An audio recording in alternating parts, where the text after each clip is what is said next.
Análise da edital do concurso do Banco do Brasil. Eu vou pegar o edital e vou ler todo ele com vocês.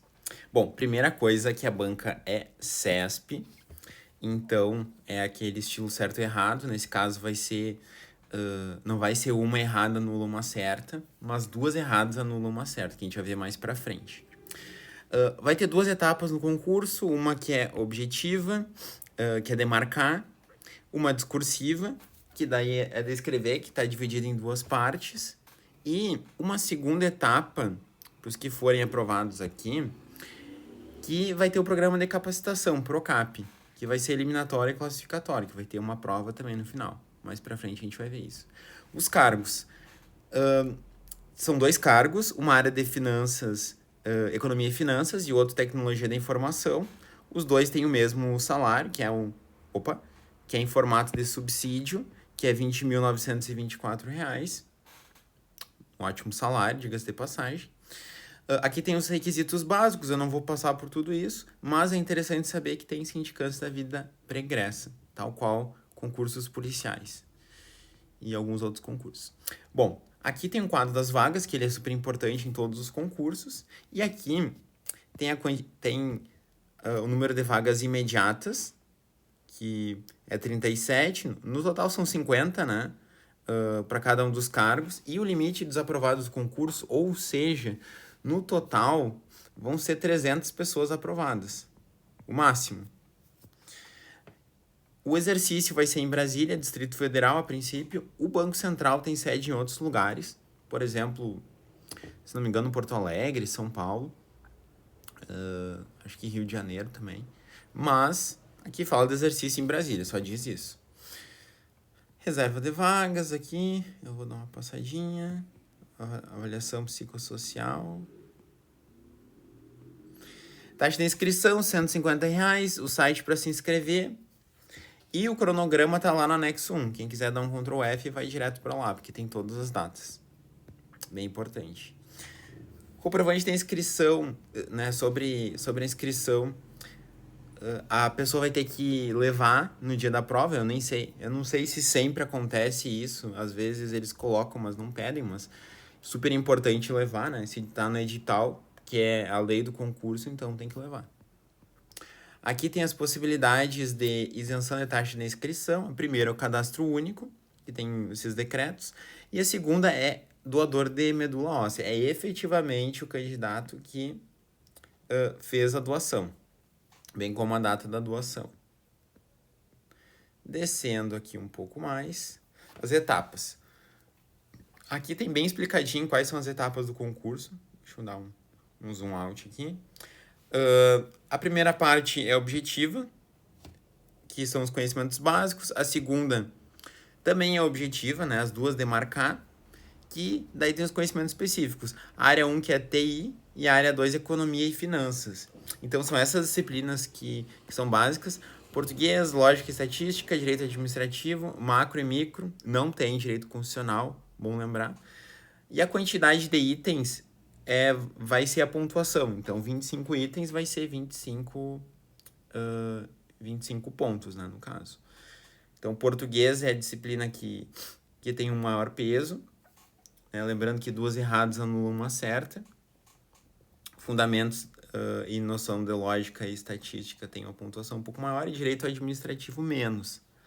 Na área de TI, o que chama atenção é engenharia de software e infraestrutura em TI, que são as que tem não é peso, né, mas que tem mais questões. E na área específica de economia e finanças, é macroeconomia e finanças, as disciplinas principais, que valem mais. Depois, temos duas discursivas, uma que vai ser sobre atualidades e outra é uma situação, problema, sobre alguma dos conhecimentos específicos. Depois, a sindicância da vida pregressa, que é a eliminatória. Avaliação de títulos, que daí é só classificatório, se a pessoa não tiver, não tem problema. E daí, a segunda etapa, depois disso tudo, que é o programa de capacitação, que também é importante dizer que é eliminatório. E que depois fala que vai receber a metade do valor do salário e tudo mais durante esse tempo. As provas objetivas são 3h30 e vai ser no turno da manhã, vai ser separado da prova discursiva. Prova discursiva 4 horas e daí vai ser no turno da tarde. Daí tem todas as datas no anexo 1 desse edital, como eu falei antes, né?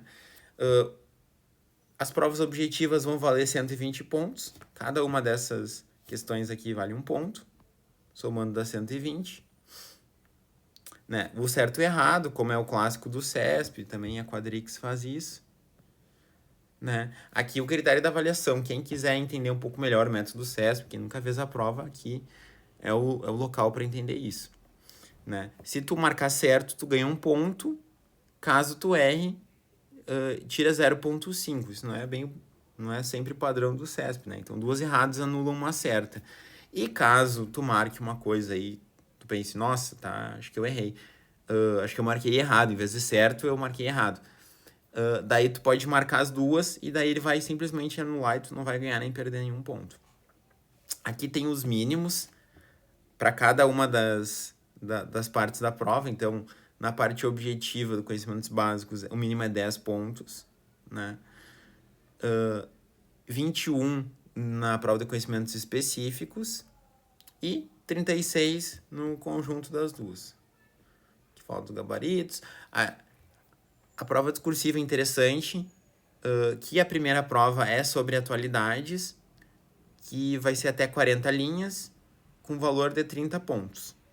A outra prova discursiva, que vai ser a situação-problema da área específica do cargo, vai valer 50. Ou seja, vai valer 120 a objetiva e 80 a discursiva. Ou seja, vai valer bastante a discursiva. É sempre bom lembrar aqui a cor da caneta, né? Tinta preta, que fala para prova discursiva. E dos critérios de avaliação. Aqui a quantidade de provas que vão ser corrigidas é interessante para saber, é como se fosse um ponto de corte. Quem passou disso não vai ser corrigido, né? E quem está em último vai entrar. A questão dissertativa vale 30 pontos. Daí aqui diz todos os critérios, que eu não vou ler aqui porque é grande, né? Que vale 50 pontos, e a outra que vale 30, né? Vai ser eliminado quem não atingir 40 pontos na soma das duas. Passando um pouco mais, avaliação de títulos também, daí afunila um pouco mais, né? Que é uma das últimas partes. E daí, somando tudo isso, 120, 150 pessoas que vai ser feita a avaliação de títulos. Daí aqui diz quais os critérios, né? O que vale. Doutorado, aqui mestrado, e especialização 360 horas, tudo isso.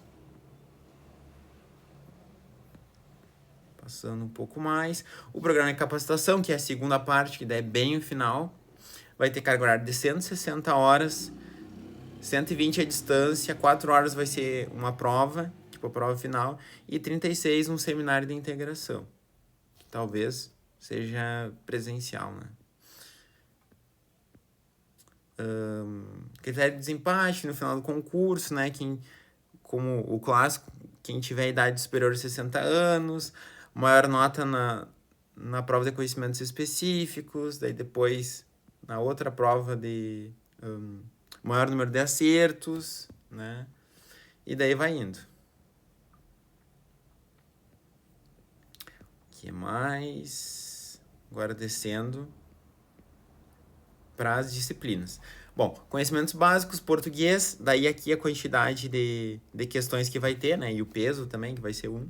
Então, que vai ter maior peso português, noções de lógica, direito administrativo, que vai ter um pouco menos, fundamentos de macro e microeconomia, que isso vai se repetir num dos cargos, né? Que é para a área de finanças, e atualidades, que vai ser só para discursiva.